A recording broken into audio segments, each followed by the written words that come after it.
बिस्मिल्लाहिर्रहमानिर्रहीम। अस्सलाम वालेकुम दोस्तों, कैसे आप सब? उम्मीद करता हूँ खैरियत से होंगे। मैं एम अली आप सभी का Haidari study point YouTube channel पे खैर मकदम करता हूँ। जीआईसी लेक्चर मेंस के सिलेबस में एक टॉपिक है दक्कन में उर्दू ज़बान का आगाज़ व इर्तिका। इसी टॉपिक को आज हम हल करेंगे। इसी टॉपिक से 3 शॉर्ट क्वेश्चंस भी बन सकते हैं। जैसे पहला सवाल कि बहमनी दौर में उर्दू की इब्तिदा कैसे हुई, या बहमनी दौर के उर्दू के अदब के बारे में बताओ।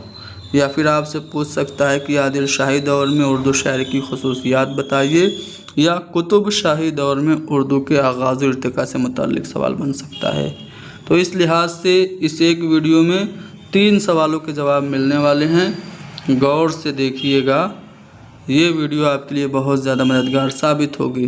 क्लास को लाइक कर दो, शेयर करो, हैदरी स्टडी पॉइंट को भी सब्सक्राइब कर लो। चलिए शुरू करते हैं। देखिए, जैसा कि आप जानते हैं उर्दू ज़बान के आगाज़ व इर्तिका से मुताल्लिक़ जो मुख्तलिफ़ नज़रियात हैं, उनमें एक नज़रिया मसूद हुसैन ख़ां का है, जिसमें वो कहते हैं कि दिल्ली और गिरदो नवाह में उर्दू की जाए पैदाइश है, और यही नज़रिया सबसे ज़्यादा मुस्तनद और ऑथेंटिक भी है। तो बाकायदा तौर पर उर्दू बहैसियत ज़बान के दिल्ली और गिरदो नवाह यानी कि शुमाल में पैदा हुई, लेकिन बहैसियत अदब के इसको तरक्की दक्कन में मिली।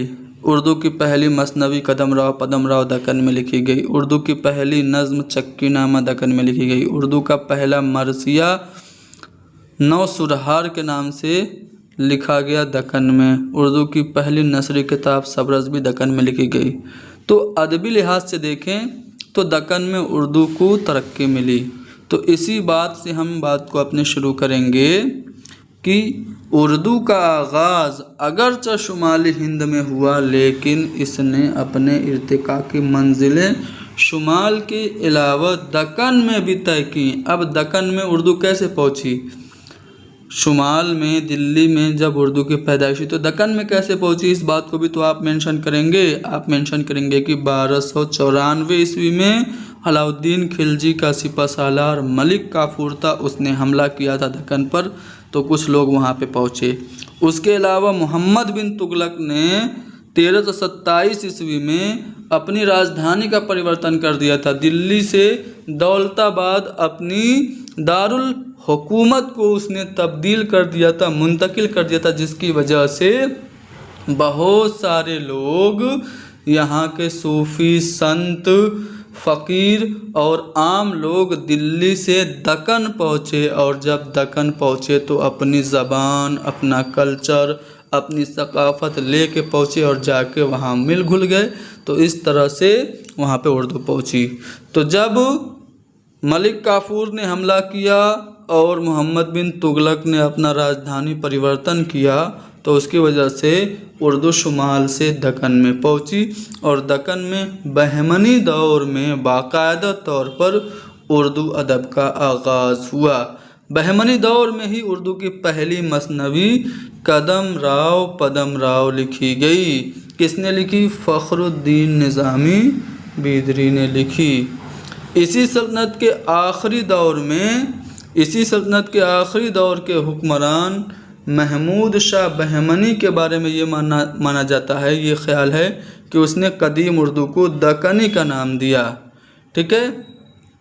और महमूद शाह बहमनी ने ही हाफिज़ शिराज़ी को, जो कि ईरान का मशहूर, शिराज का मशहूर शायर था, उसको हिंदुस्तान आने की दावत भी दी थी। उसने यानी महमूद शाह बहमनी ने बहुत से सूफिया किराम और शायरों को अपने यहाँ पनाह दी। इस दौर में बहुत से सूफिया किराम और शायरों के नाम मिलते हैं, जिनमें ख्वाजा बंदा नवाज़ गेसू दराज का नाम सरे फहरिस्त है। ठीक है। ख्वाजा बंदा नवाज़ गेसू दराज फ़िरोज़ शाह बहमनी के ज़माने में गुलबर्गा गए थे। और ये पॉइंट देखो एक्स्ट्रा हो गया है, इसको आप काट देना। ठीक है। तो ख्वाजा बंदा नवाज़ गेसू दराज बहमनी दौर में ही गए थे, और फिर उसके बाद इसी दौर में फ़खरुद्दीन निज़ामी ने कदमराव पदमराव लिखी, जो कि रिपीटेड बात है। और बहमनी दौर के याद ज़वाल में मीरा जी शम्सुल उश्शाक ने भी तसव्वुफ़ के मौजू पे कई नज़में लिखी, जिनमें खुशनामा, खुशनग़्ज़, शहादतुल हक़ीक़त और नग़्ज़े मरगूब वगैरह अहम हैं। बहमनी दौर में ही अशरफ बयाबानी ने लाज़िमुल मुब्तदा, वाहिद बारी और नौ सुरहार जैसी अहम मसनवियाँ लिखी।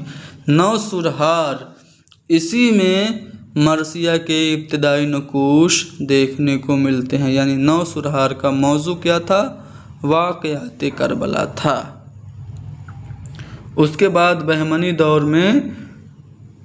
बहमनी दौर जब टूटी तो कई मुख्तलिफ़ हुकूमतों में, सल्तनतों में ये बढ़ गई और उनमें दो सल्तनतें ऐसी बनी जो कि उर्दू ज़बान व अदब की तरक्की में काफ़ी कारगर साबित हुई। एक थी आदिल शाही हुकूमत और दूसरी थी कुतुब शाही सल्तनत। अब इन दोनों ने उर्दू की खूब तरक्की दी, उर्दू को खूब आगे बढ़ाया। 1490 में बीजापुर में आदिल शाही सल्तनत कायम हुई, तो वहाँ भी शेर व अदब का चर्चा शुरू हुआ और तसनीफ़ व तालीफ़ के कामों में लोगों की दिलचस्पी पैदा हुई। आदिल शाही दौर में कौन कौन सी अहम तसानीफ़ लिखी गई, इनको आप मेंशन करके आगे बढ़ जाइए। ठीक है।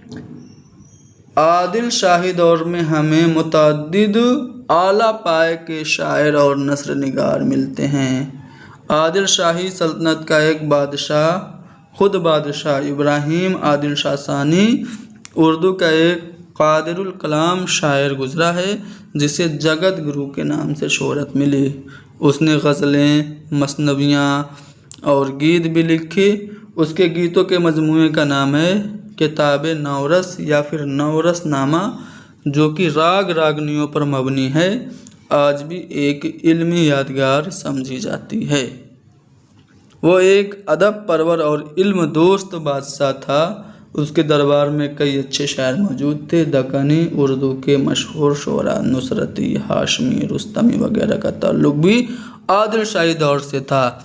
अगर आप इख्तिसार से काम लेंगे तो इनको बस मेंशन करते हुए आगे बढ़ें, और अगर आप तफसील चाहते हैं तो आप इनकी तसानीफ भी लिख सकते हैं। जैसे नुसरती आदिल शाही दौर का बादशाह था। ठीक है। अली आदिल शाह सानी का दरबारी शायर था। मलिकुश शुअरा था, जो दक्कनी उर्दू का सबसे बड़ा शायर माना जाता है। इसकी दो मसनवियाँ काफ़ी मशहूर हुई, मसनवी गुलशन इश्क और मसनवी अली नामा। अली नामा ये एक रज़मिया मसनवी है, उर्दू अदब का सरमाया इफ्तिखार है। अली आदिल शाह सानी ख़ुद भी ये एक अच्छा शायर था। ठीक है। सैयद मीरान हाशमी भी सल्तनत बीजापुर का एक आला पाए का शायर गुज़रा। यूसुफ ज़ुलेखा उसकी हाशमी की एक अहम मसनवी और मशहूर मसनवी है। थोड़ा सा ज़ुलेखा की यहाँ पे स्पेलिंग मिस्टेक है, इसको आप इग्नोर करिएगा। रुस्तमी भी बीजापुर का एक मशहूर शायर गुज़रा। उसने तवील मसनवी खावर नामा लिखी, जो कि हज़रत अली अलैहिस्सलाम के शान में है। इस मसनवी के हीरो हज़रत अली अलैहिस्सलाम हैं। इसमें 24,000 मसनवियाँ, 24,000 इस मसनवी में अशार हैं। ठीक है। इसको अदबी मोजज़ा कहा जाता है। उसके बाद कुतुब शाही दौर में आएंगे तो कुतुब शाही दौर में आपको इस सल्तनत का बानी जो था मोहम्मद कुली कुतुब शाह, इसने उर्दू ज़बान व अदब को काफ़ी तरवीज और तरक्की दी। ठीक है। और उसने कुली कुतुब शाह जो है वो काफ़ी मशहूर हुई। ये ख़ुद शायरी करता था और इसने बहुत ज़्यादा तखल्लुस इस्तेमाल किए। ठीक है। तर्कुमान, कुतुब शाह, मानी वगैरह इसके तखल्लुस थे। ठीक है। 50,000 से ज़्यादा इसने अशार कहे। ठीक है। इसके अलावा इसने ग़ज़लें, कसीदे, मरसियाँ और कतात, मसनवियाँ वगैरह भी लिखी। जमील जालबी के मुताबिक इसी कुल्लियात में शायद ही कोई सिन्फ़ सुख़न ऐसी हो जिस पर तब आज़माई न की गई हो। प्रोफेसर मसूद हुसैन खां का ख्याल है कि सुखन परवरी में न सिर्फ वो महारत ताम्मा रखता था बल्कि उसके फ़नी नुकात पर उसकी गहरी नज़र थी। शाही सल्तनत के 200 साला क़याम के दौरान दूसरे सैकड़ों शायर और अदीब पैदा हुए, लेकिन उनमें 3-4 शायरों को बहुत ज़्यादा शोहरत मिली। मुल्ला वजही, इब्न निशाती और गव्वासी, ये 3 शायरों को कबूल दवाम हासिल हुआ। अब तीनों शायरों के बारे में आप तफसील से लिखना चाहें तो लिख सकते हैं। मैं इनकी एक एक दो तसानीफ बता के क्लास को ख़त्म कर रहा हूँ। मुल्ला वजही ने कुतुब मुश्तरी लिखी, जो कि गोलकुंडा की पहली तबाज़ाद मसनवी है। कुतुब मुश्तरी के अलावा मुल्ला वजही ने उर्दू की पहली नसरी किताब सबरस लिखी, जबकि गव्वासी ने सैफुल मुलूक व बदिउल जमाल, मीना सतवंती और तोती नामा जैसी अहम तसानीफ लिखी। इब्न निशाती ने फ़ारसी किस्सा बसातीनुल इंस का तर्जुमा करके मसनवी फूल बन लिखी, जो कि काफ़ी मशहूर हुई। कब लिखी ये भी आप लोग लिख सकते हैं, जैसे कि 1609 ईस्वी में कुतुब मुश्तरी लिखी गई। ठीक है, इस तरह से आप बाकी भी मसनवियों की सने तसनीफ़ बता सकते हैं। ठीक है, 1635 में सबरस लिखी गई। इसी तरह सैफुल मुलूक व बदिउल जमाल कब लिखी गई, मीना सतवंती कब लिखी गई और तोती नामा कब लिखी गई, ये सारी बातें आप बता के अपने सवाल को और भी एक्सटेंड कर सकते हैं।